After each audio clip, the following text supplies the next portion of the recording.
esencia de An se preservó en mí, sin diluirse en concubina. Los consejeros escucharon sus palabras con sorpresa. Al joven príncipe le dijeron que se acercara. Le preguntaron su nombre. Es Anu. Por mi antepasado An fui así nombrado. Le preguntaron por sus generaciones. De los 3 hijos de An, les recordó. Anki fue el primogénito, sin hijo ni hija murió. Anit fue el mediano, en el lugar de Anki ascendió al trono. Anit tomó por esposa a la hija de su hermano menor. A partir de ellos, se registra en los anales la sucesión. ¿Quién fue el hermano pequeño, hijo de An y de Antu, de la simiente más pura? Los consejeros, admirados, se miraban entre sí. Enuru era su nombre. Les anunció Anu. Él fue mi gran antepasado. Su esposa, Ninuru, era una hermanastra. El hijo de ella fue el primogénito. Enama fue su nombre. La esposa de este era una hermanastra. Por las leyes de simiente y sucesión, un hijo le dio. De descendientes puros continuaron las generaciones, por ley y por simiente perfectas. Anu, por nuestro antepasado An, me pusieron mis padres a mí. Del trono se nos apartó. De la simiente pura de An no se nos apartó. Que Anu sea rey. Gritaron muchos consejeros. Que se destituya a Alalu. Otros aconsejaron cautela. Evitemos conflictos, que prevalezca la unidad. Llamaron a Alalu, para contarle lo que se había descubierto. Al príncipe Anu, Alalu le ofreció su brazo en abrazo. A Anu le dijo así: aunque de diferente descendencia, de un único antepasado descendemos ambos. Vivamos en paz, juntos devolveremos la abundancia a Nibiru. Déjame conservar el trono, conserva tú la sucesión. Al consejo dirigió estas palabras: que Anu sea príncipe coronado, que sea él mi sucesor. Que su hijo se case con mi hija, que se unifique la sucesión. Anu hizo una reverencia ante el consejo, ante la asamblea declaró así: de Alalu, el copero seré, su sucesor a la espera. Un hijo mío a una hija suya elegirá como novia. Esa fue la decisión del consejo, se inscribió en los anales reales. De esta manera, Alalu siguió sentado en el trono. Él convocó a los sabios, a eruditos y comandantes consultó. Para decidir, obtuvo muchos conocimientos. Que se construyan naves celestiales, decidió. Para buscar oro en el brazalete repujado, decidió. Los brazaletes repujados destruyeron las naves. Ninguna de ellas volvió. Que las armas de terror abran las entrañas de Nibiru, que los volcanes vuelvan a la erupción. Ordenó entonces. Se armaron carros celestes con las armas de terror, con proyectiles de terror golpearon a los volcanes desde los cielos. Las montañas se balancearon, los valles se estremecieron, mientras grandes resplandores estallaban con estruendo. Había mucho alborozo en el reino, había expectativas de abundancia. En el palacio, Anu era el copero de Alalu. Él se postraría a los pies de Alalu, le pondría la copa en la mano. Alalu era el rey. A Anu le trataba como a un sirviente. En el reino, el alborozo se apagó, las lluvias se negaban a caer, los vientos soplaban con más fuerza. Las erupciones de los volcanes no aumentaban, no sanaba la brecha en la atmósfera. Nibiru seguía recorriendo sus vueltas en los cielos. De vuelta en vuelta, el calor y el frío se hacían más difíciles de sufrir. El pueblo de Nibiru dejó de venerar a su rey. En vez de alivio, había traído miseria. Alalu seguía sentado en el trono. El fuerte y sabio Anu, el primero entre los príncipes, estaba de pie ante él. Se postraría ante los pies de Alalu, le pondría la copa en la mano. Durante 9 períodos contados, Alalu fue rey en Nibiru. En el 9º Shar, Anu presentó batalla a Alalu. Desafió a Alalu a un combate mano a mano, con los cuerpos desnudos. Que el vencedor sea rey, dijo Anu. Forcejearon entre sí en la plaza pública, las jambas de las puertas temblaron y las paredes se remecieron. Alalu hincó la rodilla, al suelo cayó sobre su pecho. Alalu fue derrotado en combate, por aclamación, Anu fue proclamado rey, Anu fue escoltado hasta el palacio, Alalu al palacio no volvió. De entre las masas, sigilosamente escapó, tenía miedo de morir como lama. Sin que lo reconocieran, fue apresuradamente hasta el lugar de los carros celestiales. Alalú se subió a un carro que arrojaba de proyectiles, cerró la portezuela tras él. Entró en la cámara de la parte delantera, ocupó el asiento del comandante. Encendió lo que muestra el camino, la cámara se llenó con una aura azulada, levantó las piedras de fuego, el zumbido de estas, como la música, era cautivador. Avivó el gran quebrantador del carro, arrojaba un resplandor rojizo. Sin percatarse nadie de ello, Alalú escapó de Nibiru en la nave celestial. Hacia la nívea tierra puso rumbo Alalú. Por un secreto del principio, eligió su destino. Sinopsis de la segunda tablilla. La huida de Alalú en una nave espacial con armas nucleares pone rumbo aquí, el séptimo planeta, la Tierra, porque espera encontrar oro en la Tierra. La cosmogonía del sistema solar. El agua y el oro de Tiamat, la aparición de Nibiru desde el espacio exterior, la batalla celestial y la ruptura de Tiamat. La Tierra, la mitad de Tiamat, hereda sus aguas y su oro. Kingu, el principal satélite de Tiamat, se convierte en la luna de la Tierra. Nibiru es destinada a orbitar para siempre al Sol. La llegada de Alalú y su aterrizaje en la Tierra. Alalú, al descubrir oro, tiene la suerte de Nibiru en sus manos, una representación babilónica de la batalla celestial. La segunda tablilla. Hacia la nívea tierra puso rumbo Alalú. Por un secreto del principio, eligió su destino. Hacia las regiones prohibidas se encaminó Alalú. Nadie había ido antes allí. Nadie había intentado cruzar el brazalete repujado. Un secreto del principio había determinado el curso de Alalú. La suerte de Nibiru ponía en sus manos. Mediante un plan, haría su realeza universal. En Nibiru, el exilio era seguro, a la misma muerte se arriesgaba. En su plan, había riesgos en el viaje, pero la gloria eterna del éxito era la recompensa. Como un águila, Alalú exploró los cielos. Abajo, Nibiru era una bola suspendida en el vacío. Su silueta era atractiva, su resplandor blasonaba los cielos circundantes. Su tamaño era enorme, destellaba el fuego de sus erupciones. Su envoltorio sustentador de vida, su tono rojizo, era como espuma marina. En su mitad, se veía la brecha, como una herida oscura. Miró hacia abajo de nuevo. La amplia brecha se había convertido en una cubeta. Volvió a mirar, la gran bola de Nibiru se había convertido en una fruta pequeña. La siguiente vez que miró, Nibiru había desaparecido en el gran mar oscuro. El remordimiento se aferró al corazón de Alalú, el miedo lo tenía entre sus manos. La decisión se trocó en duda. Alalú consideró si detener su trayectoria. Luego, desde la audacia regresó a la decisión. 100 leguas, 1000 leguas recorrió el carro, 10.000 leguas viajó el carro. En los amplios cielos, la oscuridad fue la más oscura. En la lejanía, las estrellas distantes parpadeaban ante sus ojos.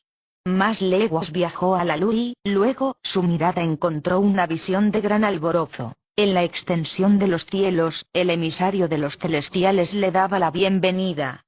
El pequeño Gaga, el que muestra el camino, le daba la bienvenida a Alalú con su vuelta, hasta él extendía su bienvenida. Deambulando desvaído, estaba destinado a viajar antes y después del celestial Antú, con el rostro hacia adelante, con el rostro hacia atrás, con dos rostros estaba dotado. Su aparición, al ser el primero en recibir a Alalú, lo consideró como un buen augurio. Por los dioses celestiales es bienvenido. Así lo entendió. En su carro, Alalú siguió el sendero de Gaga. Hasta el segundo dios de los cielos se dirigía. Pronto el celestial Antú, el nombre que le diera el rey Ensar, se divisó en la oscuridad de las profundidades. Azul como las aguas puras era su color. De las aguas superiores era el comienzo. Alalú se quedó encantado con la belleza de la visión. A cierta distancia continuó su recorrido. En la lejanía, el esposo de Antú empezó a brillar, por tamaño igual al de Antú. Como el doble de su esposa, por un verde azulado se distinguía An. Una fascinante multitud lo circundaba. De suelos firmes estaban provistos. Alalú les dio una afectuosa despedida a los dos celestiales, discerniendo todavía el sendero de Gaga. Estaba mostrando el sendero hacia su antiguo señor, del cual una vez fue consejero. Hacia Ansar, el primero de los príncipes de los cielos, se dirigía el recorrido. Acelerando el carro, Alalú pudo vencer la insidiosa atracción de Ansar. Con anillos brillantes de fascinantes colores hechizaba el carro. Alalú dirigió rápidamente la mirada a un lado, y desvió con fuerza lo que muestra el camino. Entonces, ante él apareció una visión aún más temible. En los cielos lejanos, la estrella brillante de la familia llegó a ver. Una visión más atemorizadora siguió a la revelación. Un monstruo gigante, moviéndose en su destino, arrojó una sombra sobre el sol. Kisar se tragó a su creador. Pavoroso fue el acontecimiento. Un mal augurio, pensó de hecho Alalú. El gigante Kisar, el primero de los planetas estables, tenía un tamaño abrumador. Tormentas de remolinos oscurecían su rostro, y movían manchas de colores de aquí para allá. Una hueste innumerable, unos rápidos, otros lentos, circundaban al dios celestial. Dificultosos eran sus caminos, adelante y atrás se agitaban. El mismo Kisar lanzó un hechizo, estaba arrojando relámpagos divinos. Mientras Alalú observaba, su curso se vio afectado, se distrajo su dirección, sus actos se hicieron confusos. Después, el oscurecimiento de la profundidad comenzó a pasar. Kisar en su destino prosiguió su vuelta. Moviéndose lentamente, levantó su velo sobre el sol radiante. Aquel del principio llegó a verse plenamente, pero la alegría del corazón de Alalú no duró demasiado. Más allá del quinto planeta, acechaba el mayor de los peligros, como ya sabía. El brazalete repujado dominaba más adelante, era de esperar la destrucción. De rocas y piedras estaba compuesto, como huérfanos sin madre se agrupaban, abalanzándose por delante y por detrás, seguían un destino pasado. Sus hechos eran detestables, difíciles sus senderos. Habían devorado a los carros de exploración de Nibiru como leones hambrientos. Se negaban a entregar el precioso oro, necesario para la supervivencia. Hacia el brazalete repujado se precipitó el carro de Alalú, a enfrentarse audazmente en estrecho combate con las feroces piedras. Alalú tiró hacia arriba con más fuerza las piedras de fuego de su carro, dirigió lo que muestra el camino con mano firme. Las siniestras rocas cargaron contra el carro, como un enemigo al ataque en la batalla. Alalú soltó desde el carro un proyectil portador de muerte hacia ellas, y después, otra y otra, contra el enemigo, las armas de terror arrojó. Como guerreros asustados, las rocas regresaron, abriendo un sendero para Alalú. Como por hechizo, el brazalete repujado le abrió una puerta al rey. En la oscura profundidad, Alalú pudo ver los cielos con claridad. No fue derrotado por la ferocidad del brazalete, su misión no había terminado. En la distancia, la bola ígnea del sol extendía su resplandor. Estaba emitiendo rayos de bienvenida hacia Alalú. Delante del sol, un planeta pardo rojizo recorría su vuelta. Era el sexto en la cuenta de dioses celestiales. Alalú no pudo sino entreverlo. Sobre su predestinado recorrido, se apartaba con rapidez del sendero de Alalú. Después, apareció la nívea Tierra, el séptimo en la cuenta celestial. Alalú puso rumbo al planeta, hacia un destino más tentador. Su atractiva esfera era más pequeña que Nibiru, su red de atracción era más débil que la de Nibiru. Su atmósfera era más delgada que la de Nibiru, en ella se arremolinaban las nubes. Abajo, la tierra estaba dividida en tres regiones, blanco de nieve en la cima y en la base, azul y marrón entre ellas. Con destreza, Alalú desplegó las alas de detención del carro para circundar la bola de la tierra. En la región media, pudo discernir tierra firme y océanos acuosos. Dirigió hacia abajo el rayo que penetra, para detectar las interioridades de la tierra. Lo he conseguido. Gritó extáticamente. Oro, mucho oro, había indicado el rayo. Estaba por debajo de la región de color oscuro, en las aguas también había. Golpeándole el corazón en el pecho, Alalú estaba valorando una decisión. ¿Haría descender su carro sobre la tierra seca, quizás para estrellaréis y morir? ¿Pondría rumbo a las aguas, quizás para hundirse en el olvido? ¿Qué camino debía tomar para sobrevivir? ¿Descubriría el valioso oro? En el asiento del águila, Alalú no se agitó. En manos del lado confió el carro. Completamente cautivo en la red atractiva de la tierra, el carro se iba moviendo cada vez más rápido. Las alas extendidas se encendieron. La atmósfera de la tierra era como un horno. Luego, el carro tembló, emitiendo un estruendo mortífero. Abruptamente, el carro chocó, deteniéndose de repente. sin sentido por la sacudida, aturdido por el choque, Alalú se quedó inmóvil, luego abrió los ojos y supo que estaba entre los vivos. Al planeta del oro había llegado victorioso. Viene ahora el relato de la tierra y su oro. Es un relato del principio y de cómo los dioses celestiales fueron creados. En el principio, cuando en el arriba los dioses de los cielos no habían sido llamados a ser, y en el ki de abajo, el suelo firme aún no había sido nombrado, solo en el vacío existía Apsu, su engendrador primordial. En las alturas del arriba, los dioses celestiales aún no habían sido creados. En las aguas del abajo, los dioses celestiales aún no habían aparecido.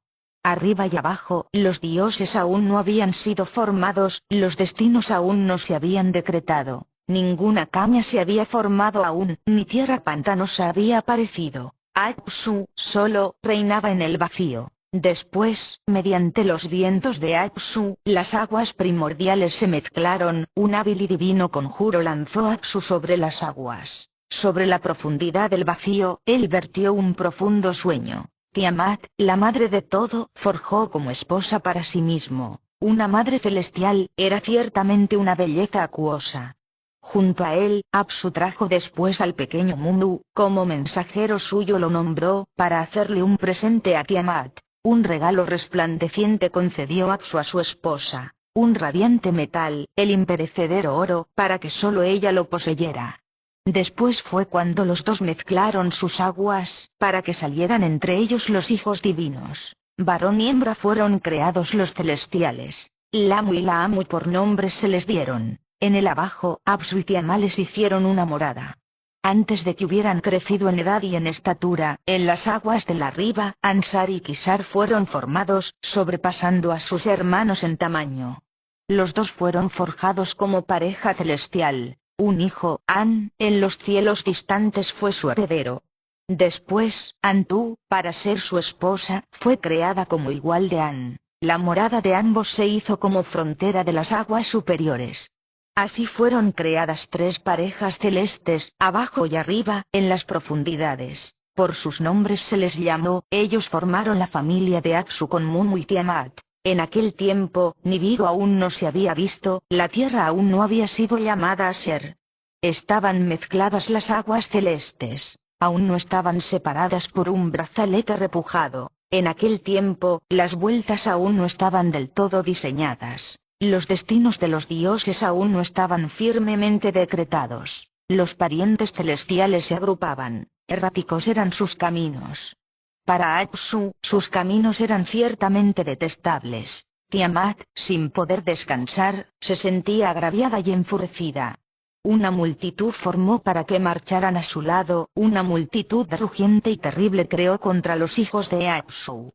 En total, 11 de esta especie creó. Ella hizo al primogénito, Kingu, jefe entre ellos. Cuando los dioses celestiales oyeron esto, en consejo se reunieron. Ha elevado a Kingu, le ha dado mando hasta el grado de An. Se dijeron entre sí, una tablilla de destino en su pecho ha puesto, para que se procure su propia vuelta, ha instruido a su vástago Kingu para combatir contra los dioses. ¿Quién se resistirá a Tiamat? Los dioses se preguntaron entre sí, ninguno en sus vueltas se adelantó, ninguno llevaría un arma para la batalla. En aquel tiempo, en el corazón de lo profundo fue engendrado un dios, nació en una cámara de hados, un lugar de destinos. Un hábil creador lo forjó, era hijo de su propio sol. Desde lo profundo, donde fue engendrado, el dios se separó de su familia en un arrebato. Con él llevaba un regalo de su creador, la simiente de vida. Puso rumbo hacia el vacío. Un nuevo destino estaba buscando. La primera en atisbar al celestial errante fue la siempre atenta Antu. Su figura era atractiva, resplandecía radiante, señoriales eran sus andares, extremadamente grande era su curso.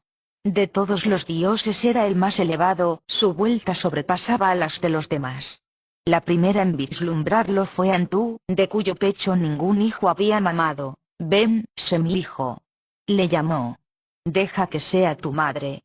Ella le arrojó su red y le dio la bienvenida, hizo su rumbo adecuado para el propósito. Sus palabras llenaron de orgullo el corazón del recién llegado. Aquella que lo criaría lo hizo altivo. Su cabeza hasta el doble de su tamaño creció, 4 miembros a sus lados le brotaron, él movió sus labios en reconocimiento, un fuego divino fulguró desde ellos. Viró su rumbo hacia Antú, y no tardó en mostrar su rostro a An. Cuando An lo vio, hijo mío, exaltado gritó, para el liderazgo se te confiará. Junto a ti, una hueste serán tus sirvientes. Que Nibiru sea tu nombre, conocido por siempre como Cruce. Él se postró ante Nibiru, volvió su rostro ante el paso de Nibiru, extendió su red, 4 sirvientes formó para Nibiru, para que fueran, junto a él, su hueste, el viento sur, el viento norte, el viento este, el viento oeste. Con el corazón gozoso, An anunció a Ansar, su predecesor, la llegada de Nibiru. Al oír esto, Ansar envió a Gaga, que estaba a su lado, como emisario. Palabras de sabiduría le transmitió a An, para asignarle una tarea a Nibiru. Él le encargó a Gaga que pusiera voz a lo que había en su corazón, a An decirle así: Tiamat, la que nos engendró, ahora nos detesta, ha puesto en pie una hueste de guerra, está enfurecida y llena de ira. Contra los dioses, sus hijos, 11 guerreros marchan a su lado. De entre ellos, ha elevado a Kingu, y le ha marcado en el pecho un destino sin derecho. Ningún dios entre nosotros podrá sostenerse frente a su malevolencia, su hueste ha puesto el miedo en todos nosotros. Que Nibiru se convierta en nuestro vengador. Que él venza a Tiamat, que salve nuestras vidas. Para él decreto un hado, que salga y se enfrente a nuestra poderosa enemiga. Gaga partió hacia An, se postró ante él y las palabras de Ansar repitió. An repitió a Nibiru las palabras de su predecesor, le reveló a él el mensaje de Gaga. Nibiru escuchó maravillado las palabras, fascinado oyó hablar de la madre que devoraría a sus hijos. Sin decirlo, su corazón ya lo había impulsado a salir contra Tiamat. Abrió la boca, y dijo así a An y a Gaga: si para salvar vuestras vidas he de vencer a Tiamat, convoca a los dioses en asamblea, proclamad supremo mi destino. Que todos los dioses acuerden en consejo hacerme el líder, someterse a mi mandato. Cuando Lamu y Laamu oyeron esto, gritaron angustiados. Extraña era la demanda, no se puede comprender su sentido.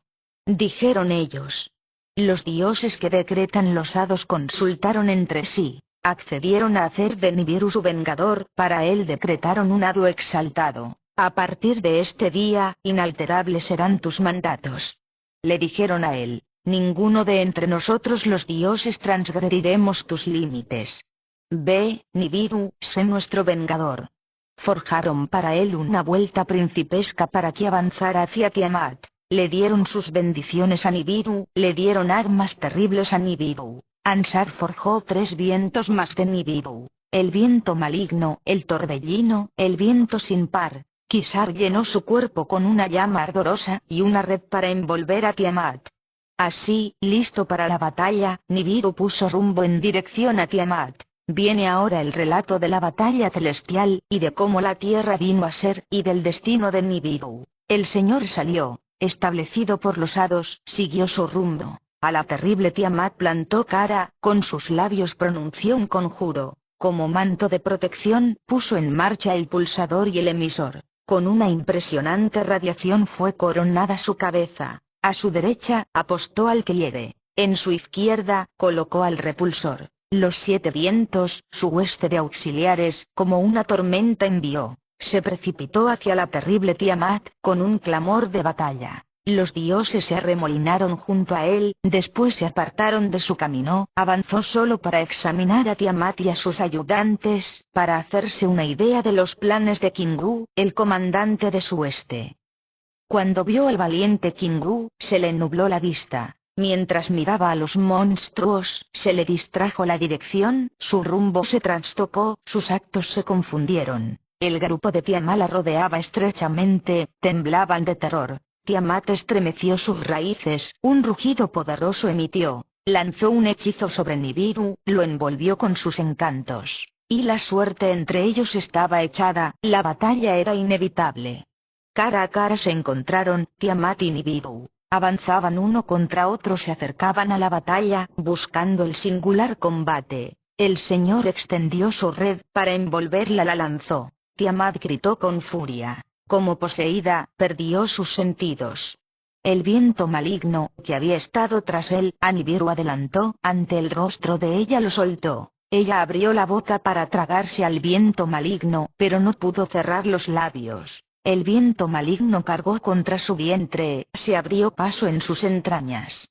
Sus entrañas aullaban, su cuerpo se dilató, la boca se le abrió. A través de la abertura, Nibiru disparó una flecha brillante, un relámpago divino. La flecha le despedazó las entrañas, le hizo pedazos el vientre, le desgarró la matriz, le partió el corazón. Habiéndola sometido así, él extinguió su aliento vital.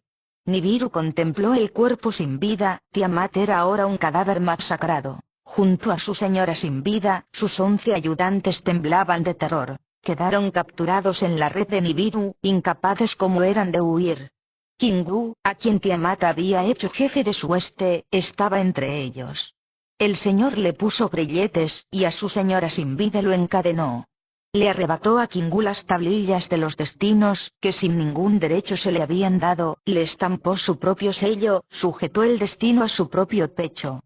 Al resto del grupo de Tiamat los ató como cautivos, en su propia vuelta los atrapó, los puso bajo su pie, los cortó en pedazos. Los ató a todos a su vuelta, les hizo girar alrededor, con el rumbo invertido. Después, Nibiru partió del lugar de la batalla, anunció la victoria a los dioses que le habían nombrado. Dio la vuelta alrededor de Apsu, hacia Kisariansar viajó.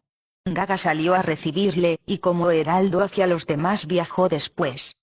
Más allá de Aniantu, Nibiru se encaminó hacia la morada en lo profundo. Sobre la suerte de la inerte Tiamat y de Kingu reflexionó después. A Tiamat, a la que había sometido, el señor Nibiru volvió más tarde.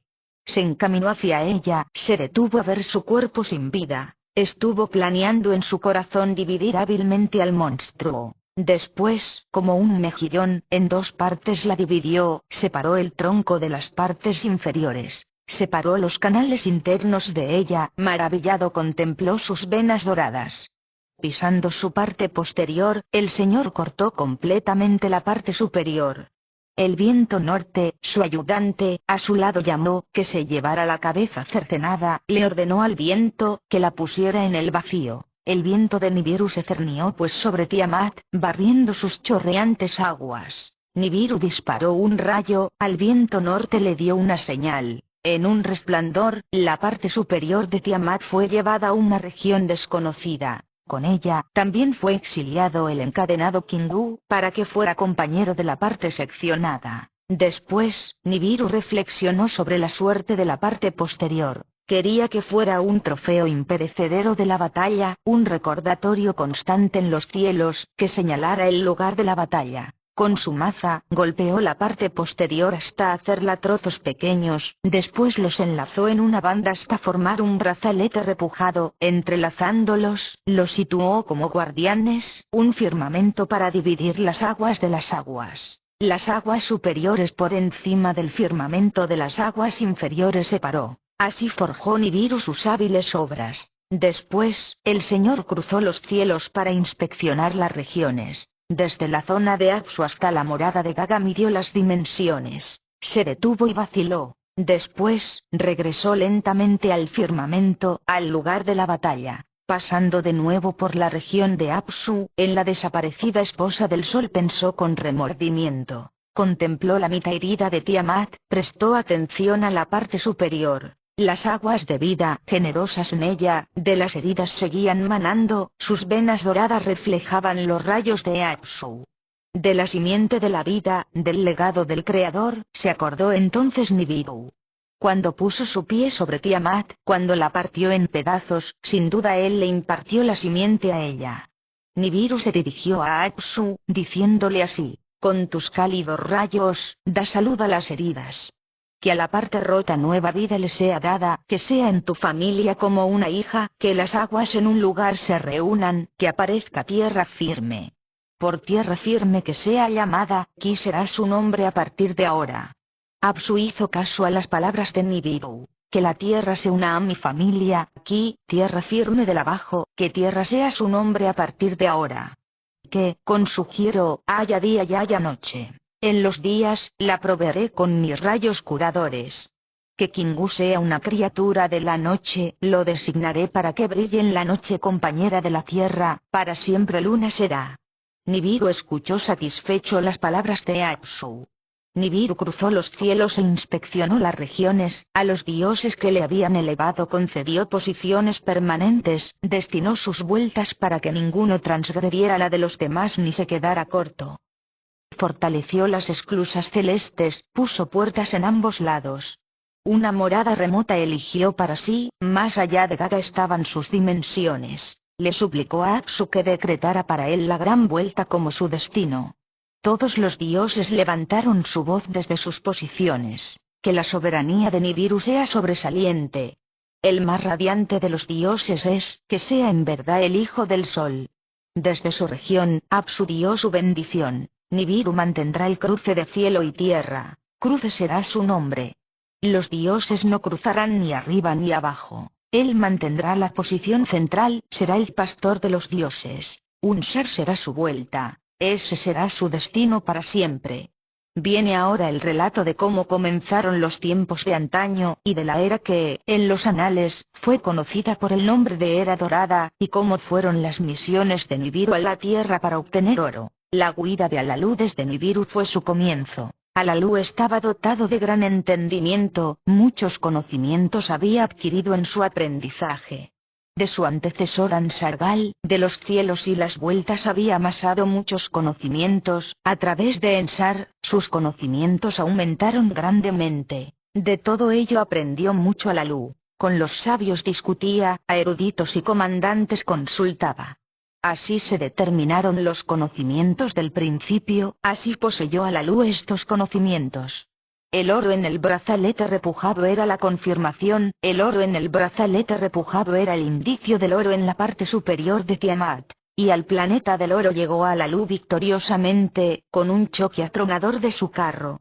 Con un rayo, exploró el lugar, para descubrir sus alrededores. Su carro descendió en tierra seca, al filo de amplias tierras pantanosas aterrizó, se puso un casco de águila, se puso un traje de pez, abrió la portezuela del carro, ante la portezuela abierta se detuvo para asombro, oscuro era el suelo, azul blanco eran los cielos, no había sonidos, nadie que le ofreciera la bienvenida, estaba solo en un planeta extraño, quizás exiliado para siempre de Nibiru.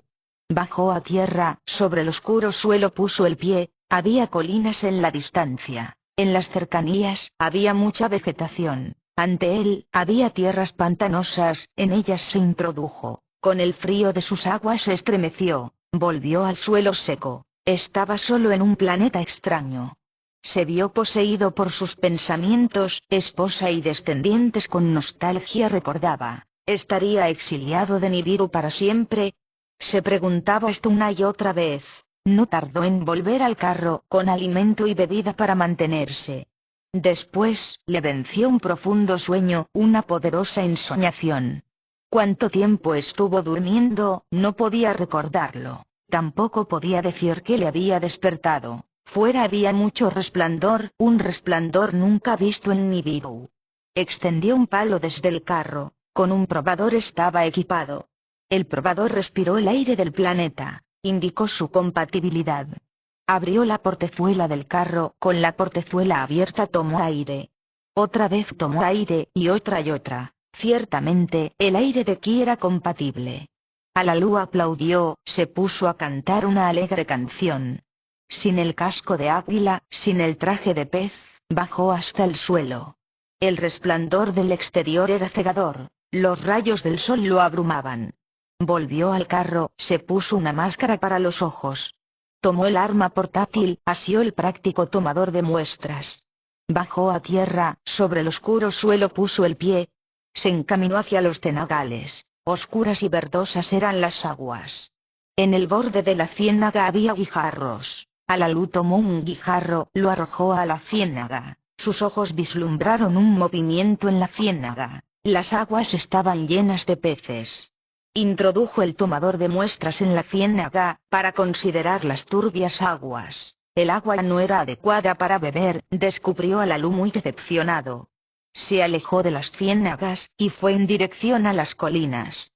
Pasó a través de la vegetación, los arbustos daban paso a los árboles. El lugar era como un huerto, los árboles estaban cargados de frutos. Seducido por su dulce aroma, Alalú tomó una fruta, se la puso en la boca. Si dulce era su aroma, más dulce era su sabor. Alalú se deleitó enormemente. Alalú caminaba evitando los rayos del sol, dirigiéndose hacia las colinas. Entre los árboles, sintió humedad bajo sus pies, una señal de aguas cercanas. Puso rumbo en dirección a la humedad. En mitad del bosque había un estanque, una laguna de aguas silenciosas. Sumergió el tomador de muestras en la laguna, el agua era buena para beber. Alalú rió, una risa sin fin hizo presa en él. El aire era bueno, el agua era apta para beber. Había fruta, había peces. Entusiasmado, Alalú se agachó, juntó las manos haciendo un cuenco, llevó agua hasta su boca. El agua tenía frescura, un sabor diferente del agua de Nibiru. Bebió una vez más y luego, asustado, dio un salto. Podía escuchar un bisbiseo, un cuerpo se deslizaba por la orilla de la laguna. Aferró el arma portátil, dirigió una ráfaga de su rayo hacia lo que silbaba. Lo que se movía se detuvo, el silbido terminó. Alalú se adelantó para examinar el peligro.